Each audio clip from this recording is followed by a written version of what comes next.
So we use an actor because an actor is an act in action, and whether we're watching an actor in action or we're watching a human being in action, what's the difference?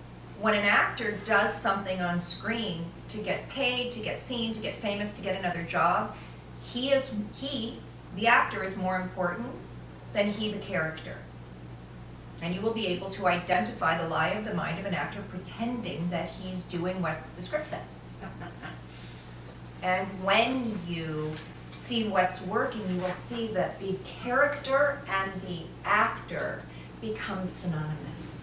That the action that's being taken, which you're going to learn about tomorrow through substitution, that the action with which the character and actor is taking are synonymous with the needs of what the writer intended.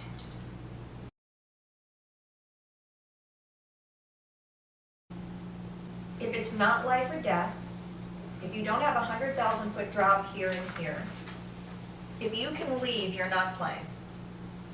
No one giving birth to a child can choose to get out. That's why they're fully in. Because they know, even if they say to the doctor, I changed my mind, tough shit. So if the stakes are great enough, it'll actually pull you out of your mind and into the present. And why? Because when the stakes are greater than your own personal knowledge, you can't use your personal knowledge to figure it out, so your history just goes away because the books aren't useful because you haven't been there here yet. Therefore, creating a new now. That the opportunity is that you make the stakes so great that you cannot now. And then you're a participant in what's occurring instead of the doer of the deed.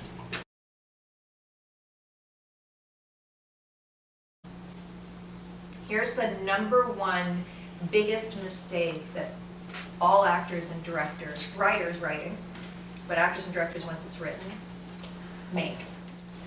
Very, very, very, very rarely do we make the thing in front of us the most important thing in our life. We almost always make the thing in front of us the obstacle. So obstacles are what occurs when you need something. So the obstacle is the mover. You need it to look like an Empire State Building, where the stakes are so high you can't get over it. The obstacles are so great you can't get around it, like your lives. And the overall through line is so important that you have no choice but to charge at it. And that charging at it is what the director films.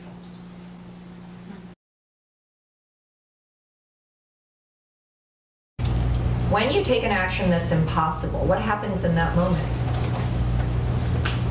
You lose yourself. You literally go null and void. How many of you have been in the movie, watching a movie, and you're watching the movie and all of a sudden you're like, whoa! As you come out, you realize you were in, but while you're in, you don't know you're in. But you know you were in as you come out because you realize you weren't here. Yeah. The moment you take an action that you know is impossible, but you have no choice not to, the double negative, the moment you take that action, you enter the shadow world. You go beyond yourself because you've never been there, that far, this far, thus, yet, with a lover, you're not giving birth, so it's easy to get a divorce. With a character, you'll get fired, but you don't get your hand cut off, so it's easier to just act. We take an action to get what we know we can't live without, which causes the camera to come alive.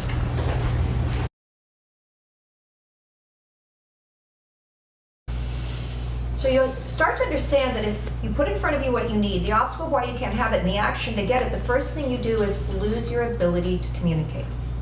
Stakes are too high to tell the truth, because you need what you need. If I tell the truth, I'll lose what I need, so I can't tell the truth. So instead, I'm going to take an action to get what I need that I'm not talking about. And that's your subtext, what can't be said.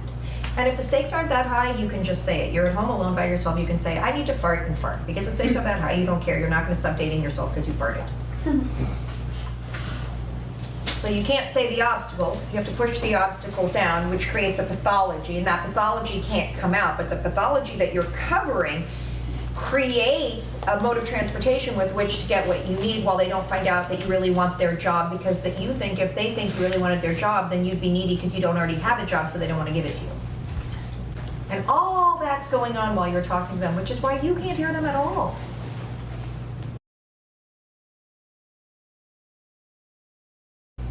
So subtext, you understand, is that with which cannot be spoken. If you can say it, stakes aren't high enough, make the stakes higher. If you can't make the stakes higher, change the substitution of the person, which takes us to substitution. So substitution is creating the call and response emotionally to the stakes you just set up.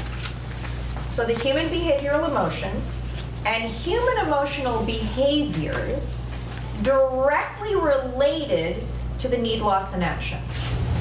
Or you have a scene with a child, but you don't have a child yet.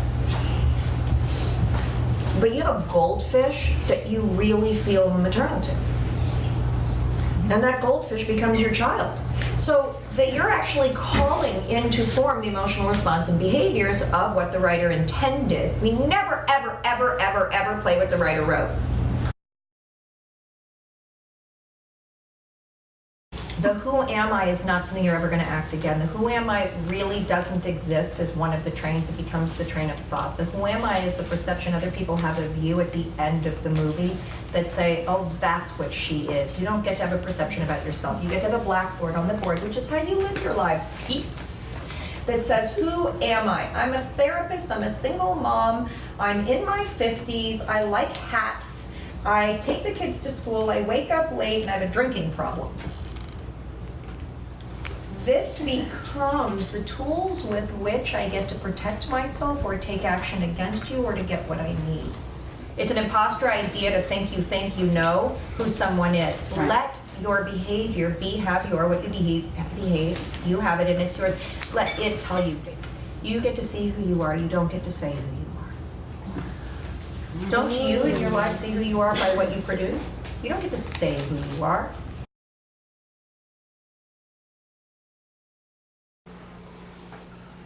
So now we add previous circumstance. So the previous circumstance is the same thing as the obstacle, it's just the previous obstacle. It's the obstacle before the obstacle. It's where you get to become a writer. It's where you get to actually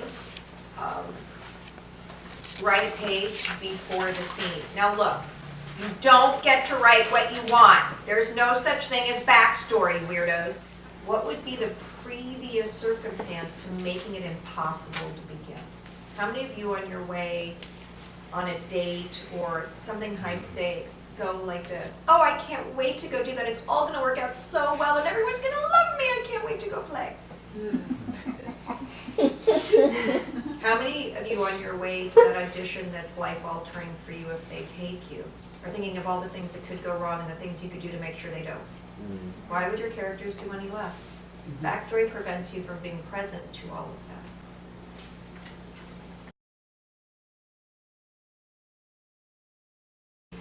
We only have 3 things on our planet today that can define the overall driving force of a scene. And that is whether it's about love, power, or death. If it's about love, it means that the person in front of you, you need to get love from. If it's about power, it means that I need to use the person in front of me to get me what I need. Now, if the scene is already 2 people that love each other, it can't be a love scene. If it's 2 Army Navy SEALs in a scene together, it's not about power. They already have power. It's gotta be about love. Here's how you know if it's about death. Someone dies in that scene.